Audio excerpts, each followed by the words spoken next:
You're standing in a long airport security line. It keeps moving, but never fast enough. Your knees hurt, your lower back is tight, and you already know that after security, you still have a long walk ahead just to reach your gate. You watch younger travelers move past you with backpacks and coffee in hand, barely breaking a sweat, and a quiet thought hits you.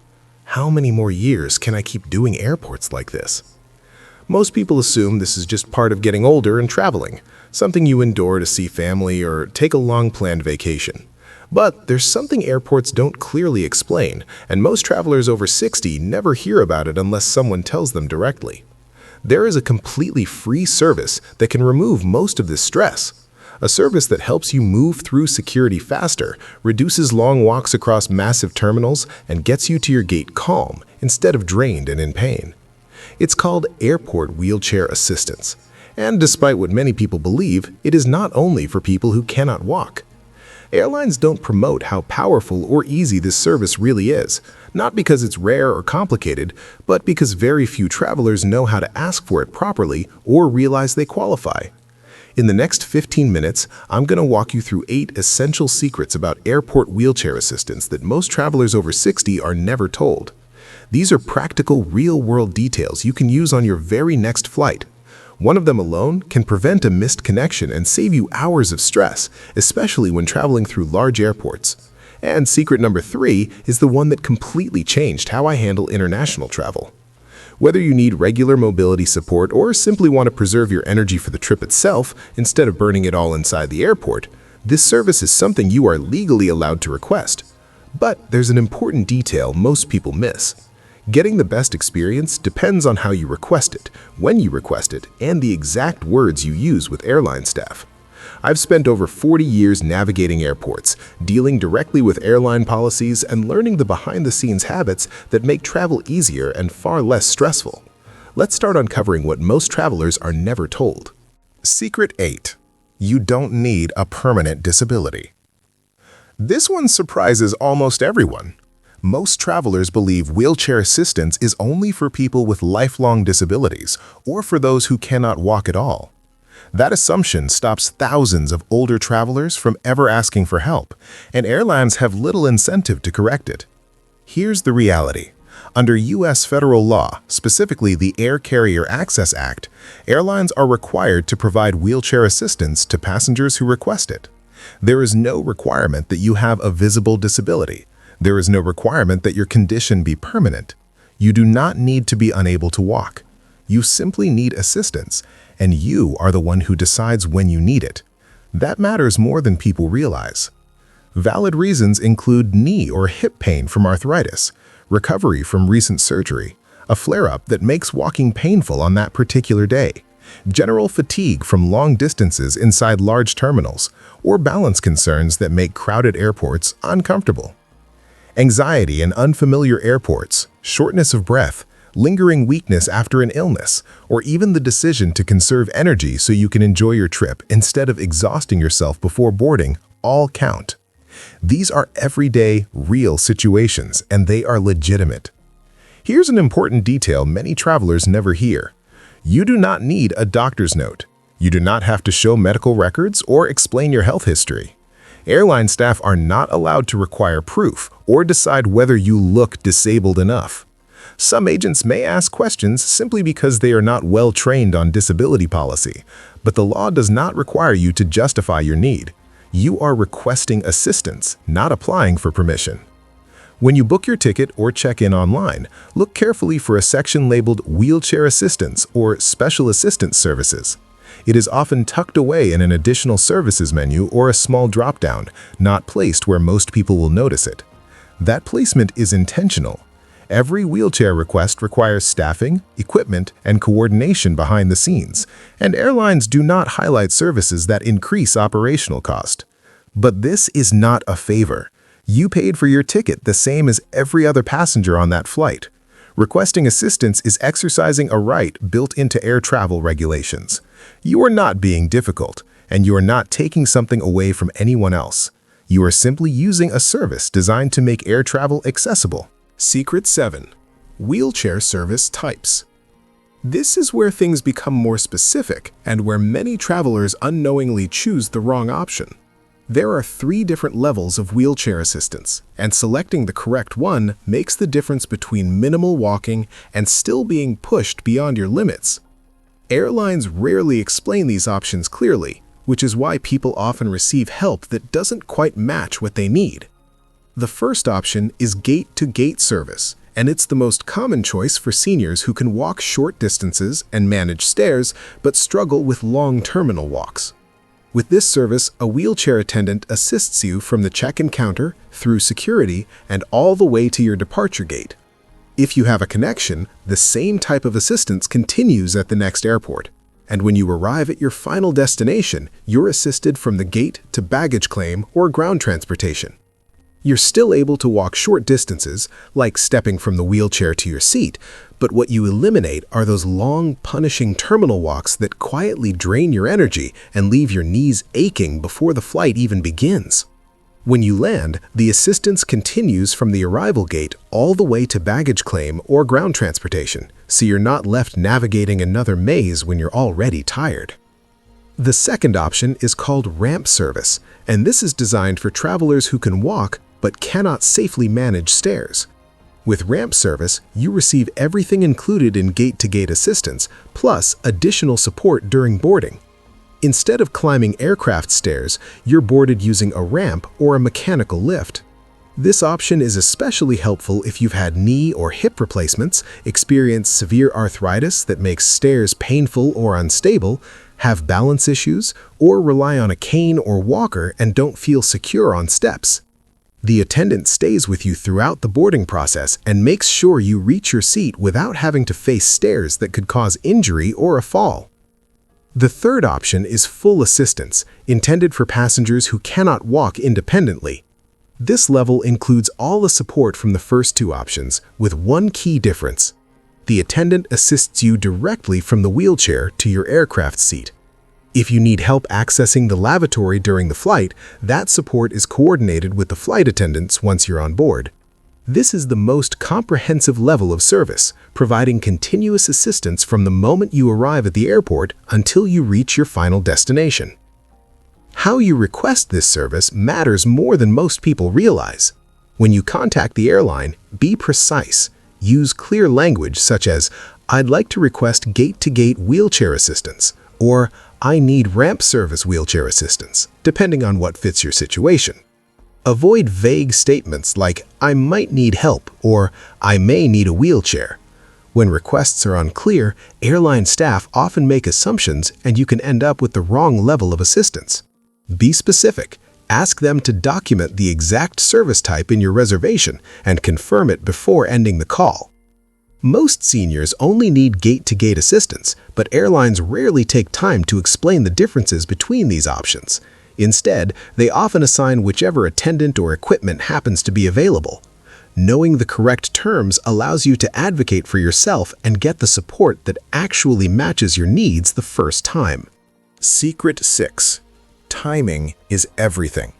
This next point often determines whether wheelchair assistance is ready and waiting for you, or whether you're told it will take time because staff are stretched thin. Airlines recommend requesting wheelchair assistance at least 48 hours before departure for the smoothest experience.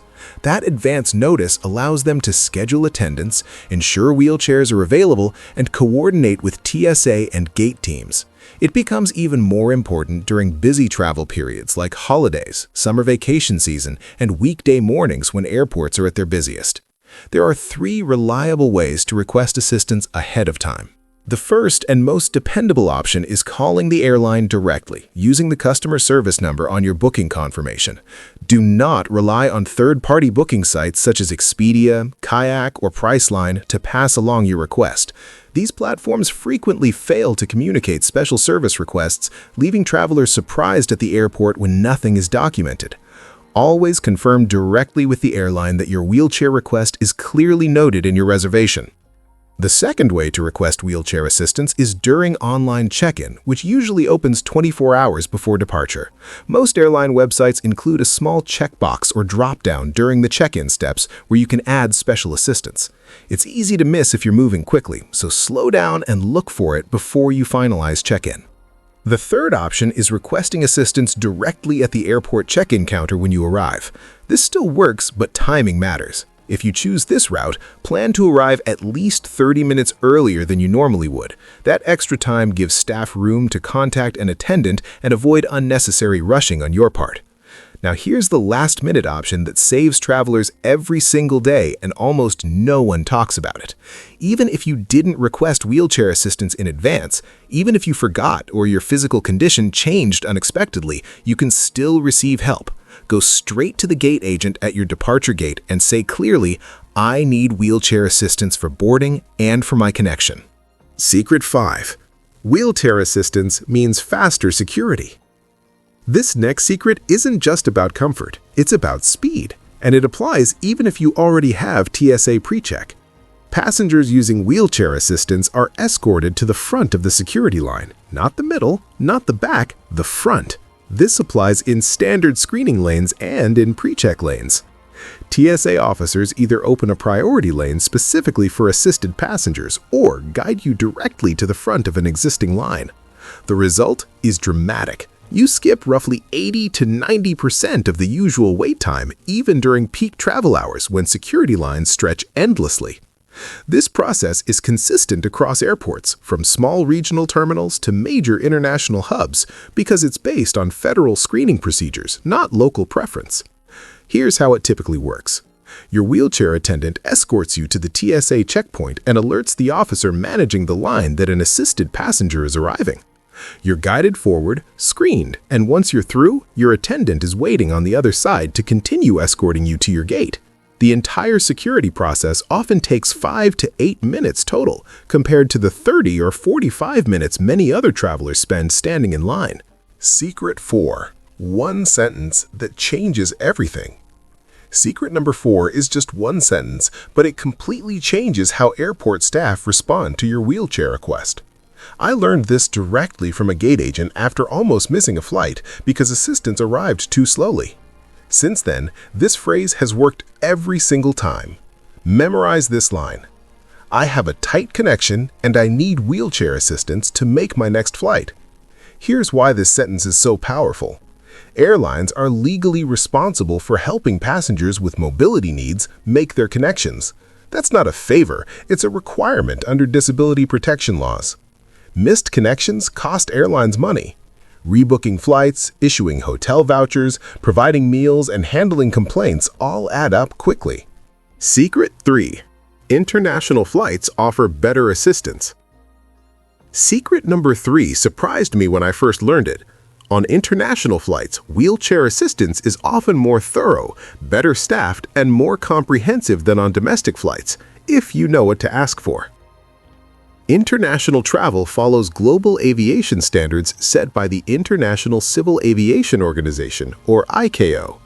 These regulations require higher service levels for passengers with disabilities or mobility limitations. That means more staff assigned per assisted passenger and support that goes beyond just getting you to the gate. On international arrivals, wheelchair assistance doesn't stop at the aircraft door. It often continues through immigration, passport control, and baggage claim. In many countries, assisted passengers are escorted through priority immigration lanes, allowing you to bypass extremely long lines that can stretch for an hour or more. Secret 2. How to get consistently great wheelchair service. Secret number 2 is something even frequent travelers who use wheelchair assistance all the time rarely realize, and it can completely change the quality of your experience.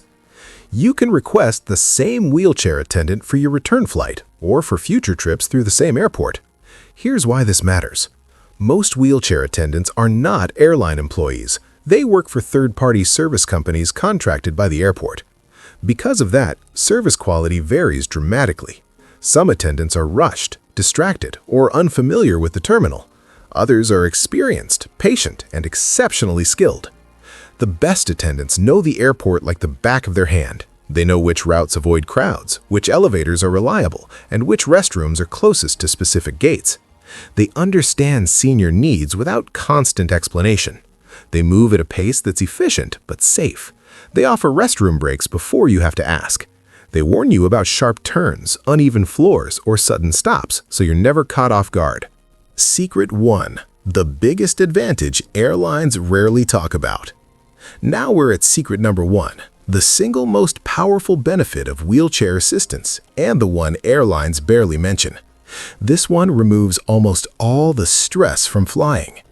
Wheelchair passengers board before everyone else, before Group 1, before first class, before elite status members, before anyone. You board 10 to 15 minutes before general boarding even starts. That means when you enter the plane, every overhead bin is empty. You place your carry-on exactly where you want it, usually right above your seat. You have time to sit down, adjust your seat, organize your belongings, and get comfortable without people rushing past you in a crowded aisle. Bonus: what to do when the system fails. Even with advance requests and confirmations, things sometimes go wrong. An attendant doesn't arrive. The airline claims there's no record. Staff say they're short-handed. When that happens, this backup plan forces action. Step 1. Go straight to the gate agent. Say clearly, "I pre-requested wheelchair assistance and it hasn't arrived. I need help boarding this flight." Show your confirmation email or booking note. Gate agents have direct radio contact with wheelchair services and can usually resolve this within 10 minutes. Step 2. If the gate agent can't or won't fix it, ask for the complaint resolution officer. Every airport is legally required to have one on duty. Say this exactly: "I need to speak with the CRO immediately regarding disability accommodation." The CRO must respond within 15 minutes and is required to resolve the issue. This step alone changes the urgency level instantly. This is your legal right under the Air Carrier Access Act. CROs, complaint resolution officers, hold authority that gate agents don't, and they take wheelchair assistance complaints extremely seriously. Next week, I'm revealing the medical devices TSA agents handle incorrectly 80% of the time and exactly how to protect yourself. If you have a pacemaker, insulin pump, or oxygen concentrator, you absolutely cannot miss this. Click the video on your screen now to watch my TSA pre-check video where I show you step-by-step how seniors can get it completely free. And click here to subscribe so you never miss another airport secret. Safe travels, and I'll see you in the next video.